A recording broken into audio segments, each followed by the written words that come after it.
ৰাজধানী চহৰ মহানগৰীৰ সন্ত্ৰাসৰ আন এটা নাম যেন হৈ পৰিছে গ্ৰীণ বাছ। গ্ৰীণ বাছসমূহক নিয়ন্ত্ৰণ কৰিবলৈ নিৰ্দেশনা দিছিল বিভাগীয় কৰ্তৃপক্ষই। প্ৰশাসনৰ নিৰ্দেশনাৰ পিছতে হস্তম হৈছে এতিয়া বিভাগীয় কৰ্তৃপক্ষ। প্ৰতিদিনে ৰাজপথত তাণ্ডৱ চলোৱা গ্ৰীণ বাছৰ বিৰুদ্ধে এতিয়া আৰম্ভ হৈছে আনকি অভিযান। আৰু এতিয়ালৈকে ৰাজপথত সন্ত্ৰাস চলোৱা 15খন গ্ৰীণ বাছ জব্দ কৰিছে জিলা পৰিবহণ বিভাগে। জব্দ কৰা এই বাছসমূহ ৰাখিছে বিশেষ স্থানত। চৰকাৰী নিৰ্দেশনা নমনা গ্ৰীণ বাছৰ বিৰুদ্ধে অভিযান চলাই থাকিব প্ৰশাসনে বুলিও তেওঁলোকে জনাইছে।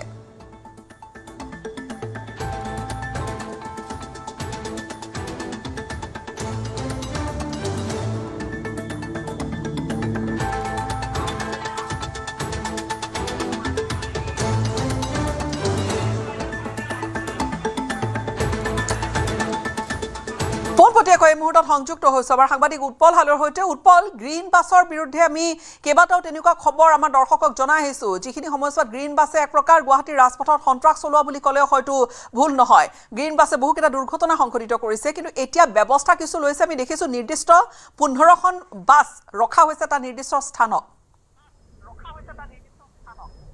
চাওক, ৰাজধানী চহৰ গুৱাহাটী মহানগৰীৰ ৰাজপথৰ সন্ত্ৰাসৰ আন এটা নামেই হৈ পৰিছিলে গ্ৰীণ বাছ, যাক লৈ নিউজ 18 অসম নৰ্থ ইষ্টত সবিস্তাৰে বাতৰি সম্প্ৰচাৰ হৈছিলে। তাৰে পিছতে ডিচিপিগৰাকী আৰু জিলা আয়ুক্তগৰাকীয়ে সংবাদমেল সম্বোধন কৰিছিলে। তেতিয়াই সেউজীয়া বাছৰ বাবে বিশেষ কেইটামান নিয়ম দিছিল আৰু সেই নিয়ম অনুযায়ী যে ৰাজপথৰ বাওঁফালেৰে যিসমূহ বাছ যাব সেই বাছসমূহ চিজ কৰা হ'ব বুলি কোৱা হৈছিলে। আৰু মই উপস্থিত থকা এই স্থান হৈছে কামৰূপ মহানগৰ জিলাৰ জিলা পৰিবহণ বিভাগৰ কাৰ্যালয়। মোৰ সোঁফালে হওক, বাওঁফালে হওক, আগফালে হওক, পিছফালে দেখিছে চাৰিওফালে গ্ৰীণ বাছ, অৰ্থাৎ প্ৰায় 15খন গ্ৰীণ বাছ এই স্থানত মজুত কৰি ৰখা হৈছে, অৰ্থাৎ জব্দ কৰা হৈছে। এই 15খন বাছ নাকি লগোৱা হৈছে এই কাৰণে যে ৰাজপথত যেতিয়া চলিছিলে তেখেতসকলে নীতি উলংঘা কৰিছিলে। বাওঁফালেৰ পৰিৱৰ্তে তেখেতসকলে যদি চোৱা যায় যে আন এখনক অভাৰটেক কৰি গৈ যি টাইমিং কাৰ্ড থাকে, টাইমিং কাৰ্ডসমূহ তেখেতসকলে নামানি ওলাই গৈছিলে।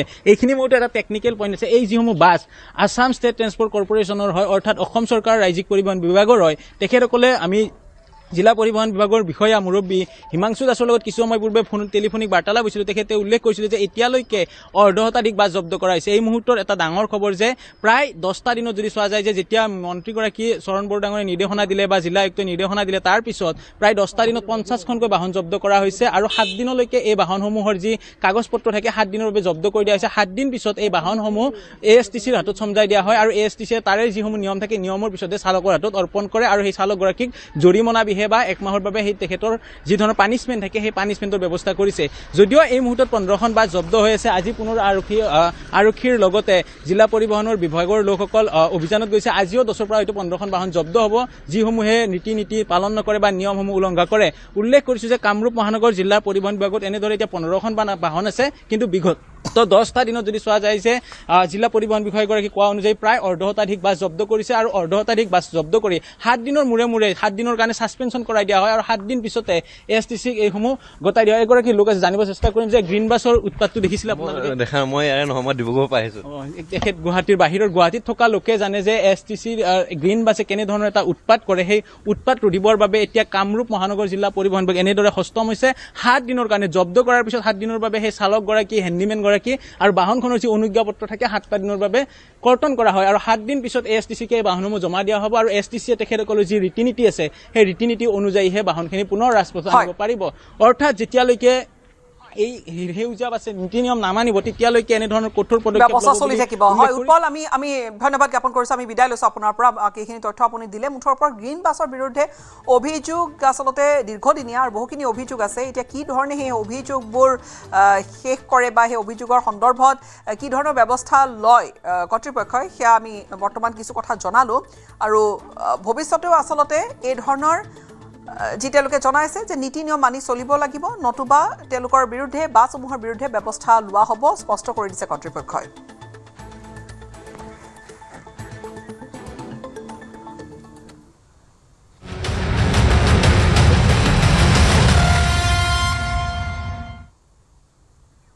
বজাৰৰ হুৰাহুৰে দাম বাঢ়িছে খাদ্য সামগ্ৰীৰ। চাউল, মিঠাতেল, ৰিফাইন, চেনি, পিঁয়াজ, বিস্কুট, ব্ৰেড প্ৰতিবিধ সামগ্ৰীৰ দাম যথেষ্টখিনি বাঢ়িছে। অস্বাভাৱিক হাৰত দাম বৃদ্ধি হৈছে। নতুন দাম দেখি গ্ৰাহকৰ লগতে স্তম্ভিত হ'বলগীয়া হৈছে ব্যৱসায়ীসকলো। 500 টকা লৈ বজাৰলৈ গৈ বিপাঙত পৰিছে গ্ৰাহক।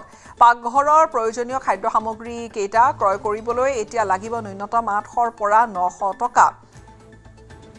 বিপিটি চাউলৰ প্ৰতি কেজিত 8 টকাকৈ দাম বৃদ্ধি। প্ৰতি লিটাৰ মিঠাতেলত 5 টকাকৈ দাম বৃদ্ধি চেনি প্ৰতি কিলোত 6 টকাকৈ দাম বাঢ়িছে 45 টকাৰ পৰা 50 টকা হ'ল প্ৰতি কেজি পিঁয়াজ প্ৰতি প্লেট কণীৰ 50 টকা পৰ্যন্ত দাম বাঢ়িছে প্ৰতি কাৰ্টন কণীত 500 টকা পৰ্যন্ত বৃদ্ধি হৈছে প্ৰতি বেগ চাউলত 200 টকা পৰ্যন্ত বৃদ্ধি প্ৰতি কেজি জহা চাউলৰ দাম 200 টকা প্ৰতি লিটাৰ ৰিফাইন তেলৰ 15 টকা পৰ্যন্ত বৃদ্ধি হৈছে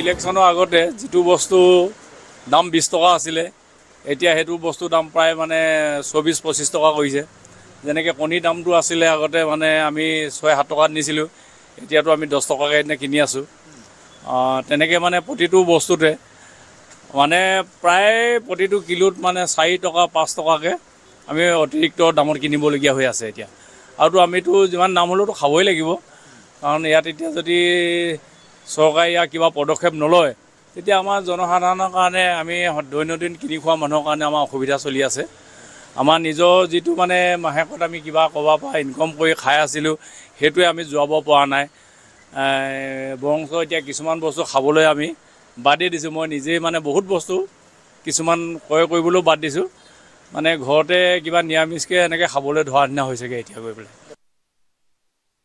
সেই মূল্য যোনে দুবেলা দুসাঁজ অন্নৰ কাৰণে মূৰৰ কেঁচা ঘাম মাটিত পেলাই যোগাৰ কৰে সেইসকল মানুহে বেছি উপলব্ধি কৰে যিসকল মানুহে এচি ৰুমৰ তলত থাকি এই বজাৰখন নিয়ন্ত্ৰণ কৰিব খোজে সেই মানুহখিনিয়ে আচলতে খাদ্য সামগ্ৰীৰ মূল্য কি বস্তু অনুভৱ কৰিব নোৱাৰে প্ৰথম কথা হ'ল য'ত এজন যোগান মন্ত্ৰী থকা অৱস্থাত আজি মিঠাতেলৰ যি দাম দালিৰ যি দাম বা চাউলৰ যি দাম নিয়ন্ত্ৰণ কৰিব নোৱাৰাটো আচলতে সেই যোগান মন্ত্ৰীজনৰ ব্যৰ্থতা বুলি ক'ব লাগিব এই মূল্য আচলতে নিয়ন্ত্ৰণ কোনে কৰিব নিশ্চয় এই মূল্য নিয়ন্ত্ৰণ কৰাত যোগান মন্ত্ৰীজনৰ কোনো দায়িত্ব থাকিব লাগিছিল আজিৰ তাৰিখত ঘৰৰ গৃহিণীজনীয়ে বুজি পায় অন্ততঃ কিমান কষ্ট মানুহজনে কিমান কষ্ট কৰি পেলাই সেই মানুহগৰাকী মুখৰ আগত বস্তুকেইটা যোগাৰ কৰি দিয়েহি আজিৰ তাৰিখত যদি এজন মানুহে হাজিৰা কৰিবলৈ যায় 500 টকা 1 লিটাৰ মিঠাতেলৰ দাম আপোনাৰ 210 টকা মানুহে দিনটো হাজিৰা কৰি পায় 500 টকা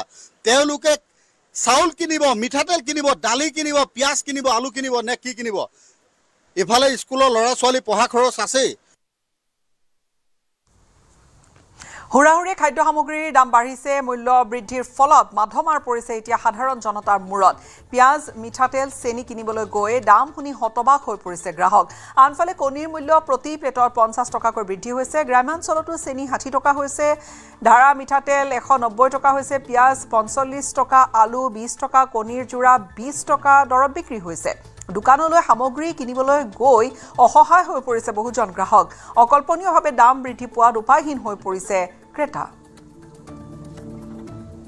অত্যাৱশ্যকীয় সামগ্ৰীৰ মূল্য বৃদ্ধিয়ে এতিয়া বাৰুকৈ জুৰুলা কৰি তুলিছে সাধাৰণ জনতাক মিঠাতেলে হওক কণী চেনি পিঁয়াজ আলু সকলোতে এতিয়া কেৱল মূল্য বৃদ্ধি আৰু ৰাজ্যত মূল্য বৃদ্ধিয়ে এতিয়া ৰাম টাঙোন ফুটাইছে একমাত্ৰ জনসাধাৰণক মই উপস্থিত আছোঁ গহপুৰৰ বালিজানৰ এখন গেলামালৰ বিপণীত আৰু প্ৰতিটো সামগ্ৰীয়ে প্ৰায় দাম বৃদ্ধি হৈছে অকণমান আমি কথা পাতিম এতিয়া মই ধাৰা মিঠাতেল লৈ আছোঁ ধাৰাটো কিমান বৃদ্ধি পালে দাম ধাৰা এতিয়া 200 টকা হৈছে লিটাৰ 200 টকাকৈ বিক্ৰী কৰিব 200 টকা বিক্ৰী দিবলগীয়া হৈছে মই আৰু চেনি দালি সেই আলু 55 টকা 60 টকা হৈ গৈছে 52 টকা 53 টকা এতিয়া হোলচেল দাম হৈ গৈছে আপোনাৰ এটা 60 টকা বিক্ৰী কৰিবলগীয়া হৈছে চেনি 10 টকা বৃদ্ধি পাইছে তাৰ চেনিৰ কি বৃদ্ধি পালে সামগ্ৰীৰ দাম চেনি দালি আপোনাৰ ডিম প্ৰায়বিলাক বস্তু আৰু মানে কণীৰ প্লেট কিমান হৈছেগে এতিয়া আপোনাৰ 270 টকা প্লেট হৈ আছে চলি আছে বৰ্তমান মানে এতিয়া 20 টকাতকৈ ওপৰত বেছিবকে লাগিব জোৰা এতিয়া 10 টকা পিচ ডাইৰেক্ট বিক্ৰী কৰিবলগীয়া হৈছে মানে হঠাৎ যে এনেকে মূল্য বৃদ্ধি হৈছে গ্ৰাহকসকল সমস্যাত পৰিছে চাগে গাঁৱে সমস্যা পৰিছে আমাৰ বেছি সমস্যা হৈছে বিক্ৰী কৰিবলৈ মানে প্ৰব্লেম হৈ গৈছে বস্তু দাম যেতিয়া বৃদ্ধি পায় আপোনালোকৰ বিক্ৰীসমূহ কমি যায় নেকি কমি যায় মানে মানুহ কাষ্টমাৰ বেছি কেজেং কৰে দাম বাঢ়িছে কালি ইমান দামত নিছিলো আজি ইমান দামত মানে এদিনত দাম বাঢ়ি যায় এতিয়া বস্তুৰ দাম এদিনত বাঢ়ি যায় কিন্তু কাষ্টমাৰেটো নেমানে যে পিঁয়াজৰ কেনেকে পিঁয়াজ এতিয়া আপোনাৰ 38 টকা 40 টকা পাইকাৰী হৈ গৈছে। এতিয়া চেনি যদি চাওঁ 55 টকাত বেচিব লাগিব, 55 টকা 60 টকা বেচিব লাগিব। পিঁয়াজো তেনেকে 40ৰ পৰা 45। পিঁয়াজ 50 টকা বিক্ৰী কৰিবলগীয়া হৈছে এতিয়া। এতিয়া ধৰি লওক দূৰত্ব অনুযায়ী হয়তো আৰু দুই এখন দোকানৰ দামৰ তাৰতম্য হ'ব পাৰে। ধৰি লওক ইয়াৰ পৰা লৈ গৈ 50-30 কিলোমিটাৰ দূৰত দোকানখন আছে, তেওঁ গাড়ীখন লৈ আহিছে বা মটৰচাইকেলখন লৈ আহিছে, তেওঁ যাতায়াতী খৰচো বাঢ়ি যাব। তাৰ 50 টকা বিক্ৰী কৰিবলগীয়া হৈ যাব পিঁয়াজ। নিশ্চয়। এতিয়া সকলোতে মূল্য বৃদ্ধি। মই দাদা অকণ আপোনাক সুধিম, যিহেতু যথেষ্ট দাম বৃদ্ধি পাইছে, এতিয়া যদি আপুনি দোকান কৰিবলৈ আহে 500 টকাখন কামেই নাইকিয়া নিচিনা হৈছে। 500 টকা মানে আপোনাৰ 1 কেজি কেইবেগত আপোনাৰ 500 টকা বস্তুটোৱে ভৰ্তি নহয় মানে। বুজিছে, এতিয়া মানুহৰ মানে এতিয়া খাবলৈ